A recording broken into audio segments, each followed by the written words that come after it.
Go. So, today we are going to talk about big headlines that we have seen in the news lately and how we can use those to benefit our business. We were on a big meeting yesterday, and of course, a big topic that everyone is talking about is how inflation and rates are still a little bit higher than people thought they would be right now. We actually saw it go up a little bit in December. We're at 2.9%, and the Fed really wants it at 2%. So how can we use these things, these conversations with our buyers and sellers to help our business? The Fed did say they're unlikely to lower rates more than twice in this next year. But even with that, mortgage applications are up 33% as of January 10th. So in the first 10 days of the year, despite rates not coming down like we all hoped and prayed and wished and pleaded that they would, mortgage applications are still up 33%. So, first, what is that telling us? Like thoughts around that. What do y'all think that is telling us that mortgage applications are up even though rates aren't coming down? People have adjusted. They're just accepting where we're at and tired of Yeah. waiting. Yeah. And Pent up, it's Demand, pent up buyer frustration. demand. Yeah. Yeah, pent up frustration and yes. confidence is rising. That, yes. So it's not all the hesitation hasn't really truly been about rate. It's been about confidence and confidence in the market. And everything looks like people are more confident in the way our economy is growing and moving. So that's really good news that that the applications are up so much so early on. They said usually they don't see this much of a boost until February-ish. So 10 days in and we're up that high is a really big deal and a really good thing for us. So how can you use this information to have conversations with your clients? Let's start with sellers. Obviously, the market is active and demand is increasing really, really quickly. So timing is big. Go ahead and get your stuff out there. Take advantage of the market heating up now. Get your home on the market. Also, sellers now, this is wild to me. It's kind of hard for me to wrap my brain around, but COVID was 5 years ago already. It seems like it just happened, but most people sell their home within 5 to 7 years.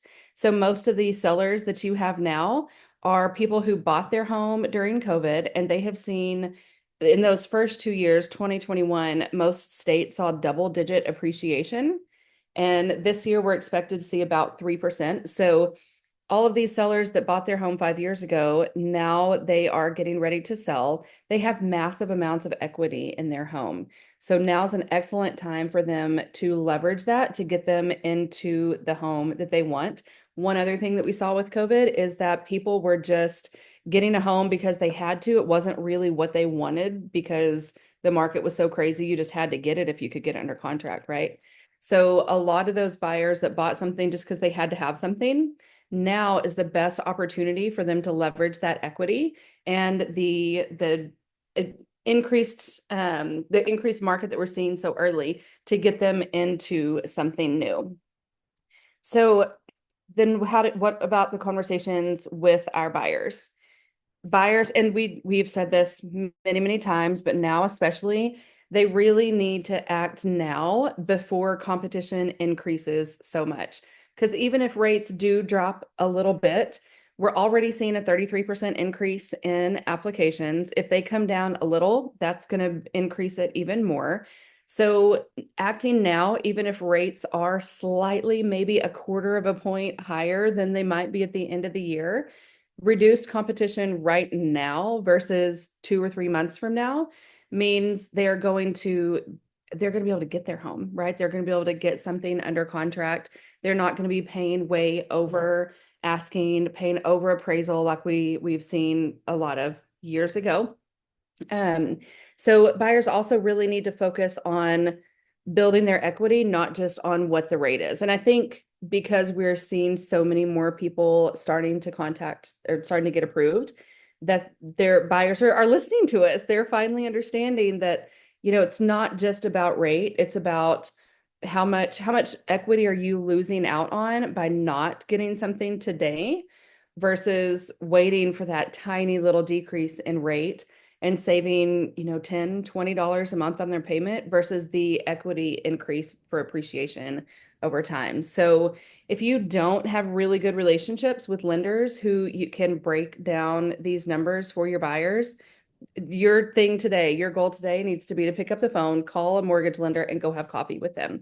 Start building that relationship because you're going to need them whenever you're having conversations with buyers and they want to see the difference. And waiting for a quarter of a point decrease versus a year of appreciation.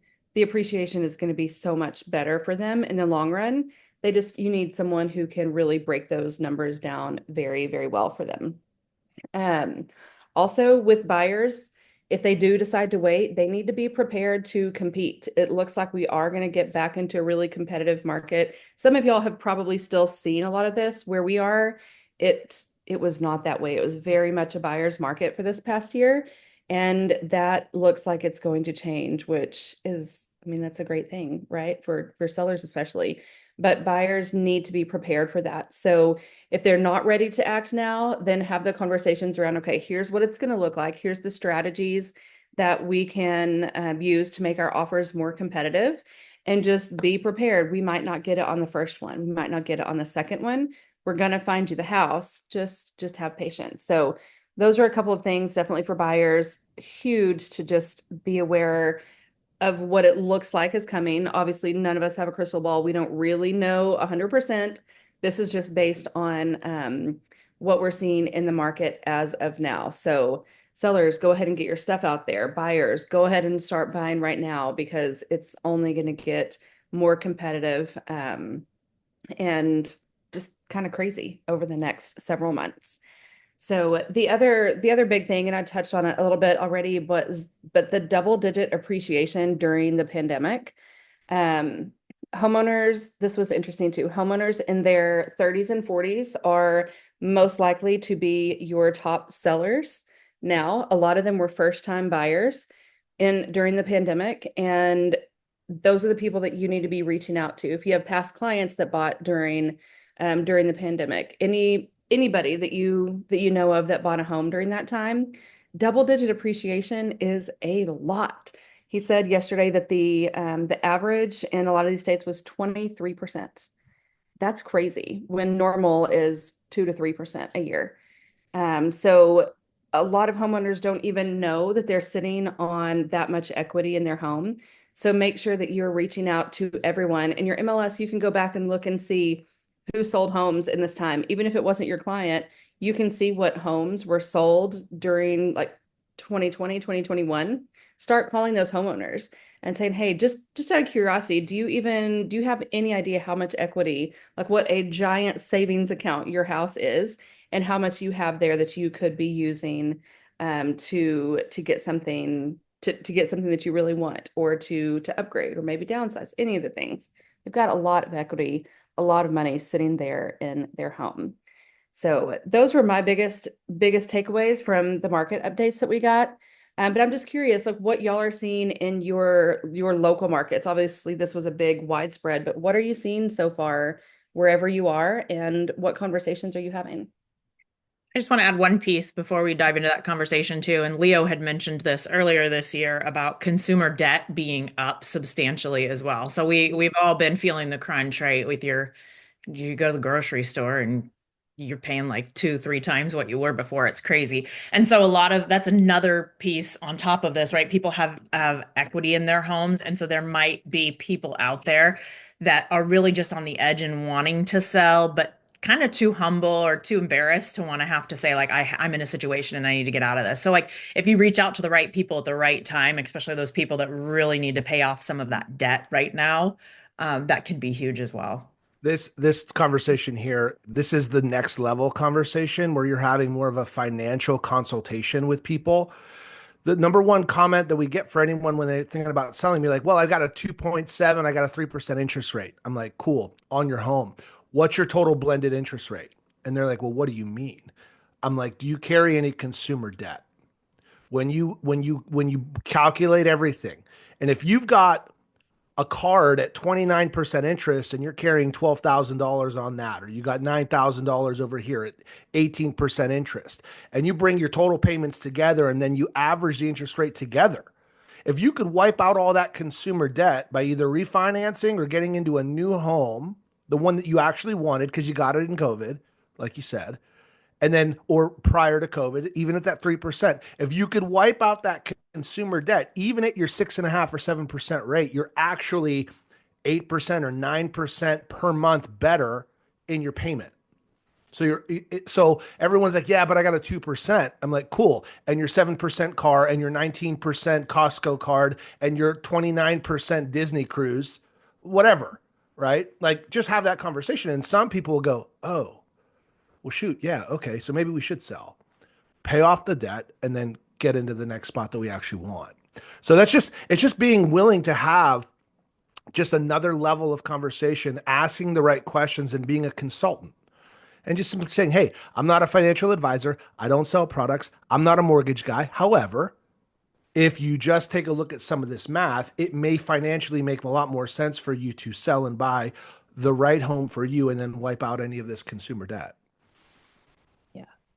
Be willing to have the hard conversations. These are things that so many people shy away from because they don't want to talk about money or they don't want to get in somebody's business.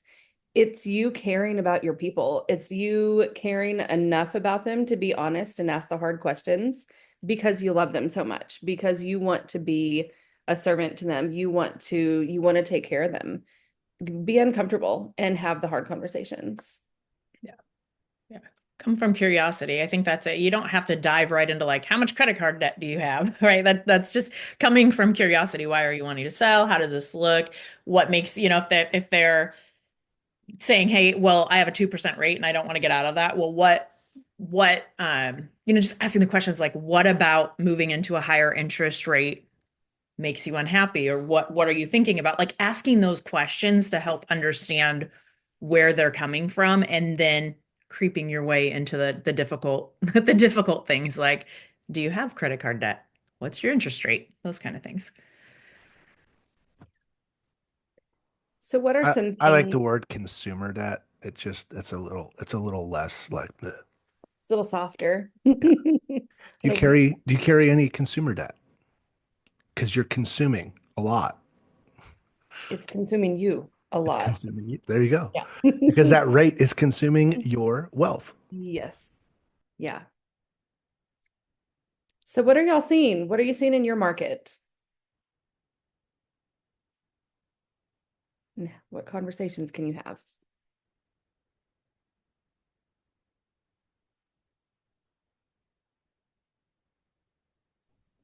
There's a prize for the person who unmutes first and shares their 2 cents. I And still that think prize there's a is lot of, oh, I no, still go think ahead. there's a lot of buyer fear out there, some of my buyers. But this, what we're talking about today, I think can remove some of that, or at least decrease it. So, Yeah, just share the data. Go talk to yeah. some of your local mortgage people. Ask them what are their applications looking like right now, and they'll tell you that like so. Hey, can you give me the last 4 or 5 months trends of application data for your branch or for your company or whatever it is, right? Another way you could be using this conversation is how many of you have a listing that you thought was just going to be a slam dunk that's just sitting there, and you had showings but you have no offers, and you're about to do a price reduction. Instead of a price reduction, how many of you would be willing to have a conversation with the seller and say, "Hey, instead of us dropping this by 8 or 10,000, would you be willing to offering that as a concession to pay down somebody's points?" And then reach out to everyone who's shown it, or have it also be somewhere in the description saying, "Hey, seller is offering a concession to help buy down points, saving," and do some average math. Because I think somebody did the math where like on a $300,000 purchase, if you reduce the price $8,000 or $10,000, it saves like $17 a month or something like that in the payment. However, if you use that same $8,000 or $11,000 to buy down half a point, it over the course of 12 months, it's like a $2,700 or a $3,000 savings for the same equity increase. So, um, yeah, sometimes you got to just do the math and then have that conversation. Let the math. I think a lot of times ignorance causes fear. Not saying someone is ignorant, just that they don't have the information that they need. And so we just have to change that message, ask the right questions to educate them in a way to help them come to the conclusions themselves. Yeah. Angela, I would ask the buyers that do have a lot of fear, like Michelle said, ask a lot of questions and just dig into like what it is they're afraid of. Are they afraid of the higher interest rate? Okay, I get that. Let's look at the math. Also, here's what's coming. We're going into a more competitive market to where the interest rate doesn't matter as much if you're having to pay so much more for your house. So asking those questions, giving them the data and letting them see you, there's fear. There's going to be fear anyways. There's always an element of fear when someone's making a massive purchase. Which one has less fear around it, and is more comfortable for them once you present both different scenarios? It's I think mostly fear about, oh, sorry. It's mostly fear about payments, higher payments. I think But what Matt just said would help that with that Mhm. quite a bit.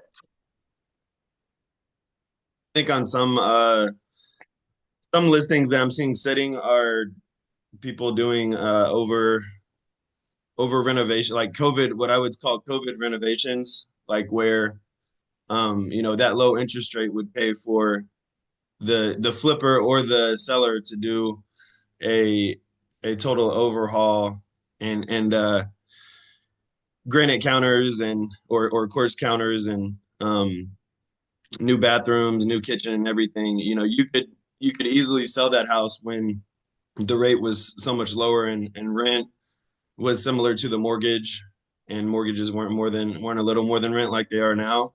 But I've been having conversations with sellers like, hey, these properties are sitting there at the top of the market, and people need us to make it affordable.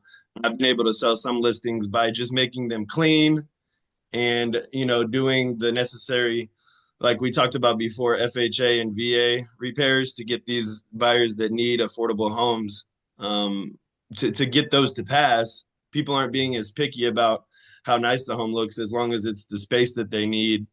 And I think that's the conversation to have with your sellers if you're at that, if they want to over renovate, like talk about being able to list the house lower.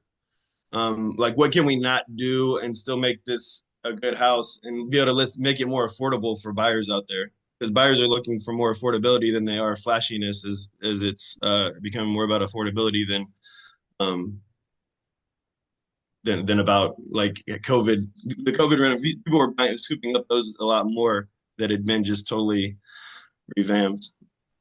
It's depending on the house and the market, though. I mean, that's just what I'm seeing in the first time home buyer market. I like what you said about it's more about affordability than flashiness, because that goes into even what Matt was talking about with the consumer debt, and Michelle mentioned groceries, and everything is just so much more expensive these days. That yeah, that's what people are focusing on. We even saw it through the whole election, talking about how people just wanted to be able to afford to live, and that's I like the way that you put it, the affordability versus flashiness. That's an excellent conversation to have with your sellers and investors who are flipping properties.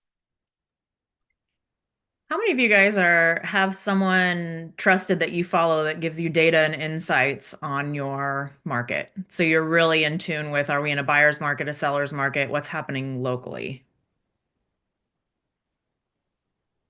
I know you do, Angela. You listen to Les too. But I would say find the people within your market that are really good at that too. There are lots of different resources for that. There's ways you can pull that data yourself in RPR. But I think knowledge is power, and the more knowledge you have, the easier it will be to have those conversations with people and be able to help them understand the value of selling now versus later. Yeah. And if you're sharing that knowledge, whether it's in conversations with people, if you do it on social media, however you do it, most agents aren't really going to do a deep dive into everything. They're just going to share somebody else's post. But if you really understand and are sharing the information, you're educating people, you're the people that clients are going to want to come to. Because they can trust that, okay, this guy, he knows what he's talking about. He's going to have my best interest at heart. He's going to make sure that I'm not over improving my property, or she's going to make sure that I'm not overpaying, because you're the one that knows the stuff and is putting it out there. So yes, educate yourself and then educate everybody else around you. Here's a quick framework that I'm just sharing with everyone that I'm working with right now for 2025. When you're thinking about creating content and putting content out there, the consumer's looking for you to exhibit and demonstrate three things very specifically: insight, expertise, and strategy. Insight, expertise, and strategy. And what that means is, what's your opinion on what the experts are saying? And then who are the experts and what are they saying? Share them. You don't have to attempt to be the expert. In fact, there's certain things you shouldn't talk about. When you talk about rates and APR and interest and all that stuff, you're not licensed to talk about that without certain disclosures. So share that information and then provide your insight and then a strategy for someone who might be considering it. So as you're creating any type of content, the consumer is looking to you as a local economist of choice, as a neighborhood expert, as a licensed agent to provide insight, expertise, and some type of strategy. Here are your choices. Here are your options. What are your plans? Here's some things that you could choose to move forward. If you'd like to talk about next steps or go deeper into these strategies, send me a message. There's that call to action. There's that compelling reason to reach out. That's where you have marketing that has a call to action. Yeah. My old broker used to say, be the source of the source. So I think really real estate is based on, it's a relationship game, right? We're all about building relationships and connecting people, but you don't want to be the one that's giving all of that knowledge. You can do overviews, you can do videos, but like you said, like have the people to tap into, know who the source is, be able to speak high level, and then refer them to whatever that source is to get that additional information. And it's that third party validation, right? If we're just talking about everything we have, that just can come off as an opinion of ours. But if we have other additional sources, and then it becomes that third party validation of, oh, they know what they're talking about, and this is information. Think about some of your favorite social media content that they put out there. The author of that content will post a reel and they'll stitch it. So the original content will come up first and it'll say stitch incoming or whatever it is. And then that video will pause and they'll come in front and share their opinion on what just happened, what their thoughts are, and then ask you for what your comments are to engage. Like that's just bread and butter, great content. It's source, insight, strategy, questions, connection, engagement. Like that's the sauce, y'all. It's a secret sauce. It's not a secret. It's not a secret. You just got to do it. Just do it. Oh. All right, last 2 minutes. Anybody else seeing anything in their local market that they want to share?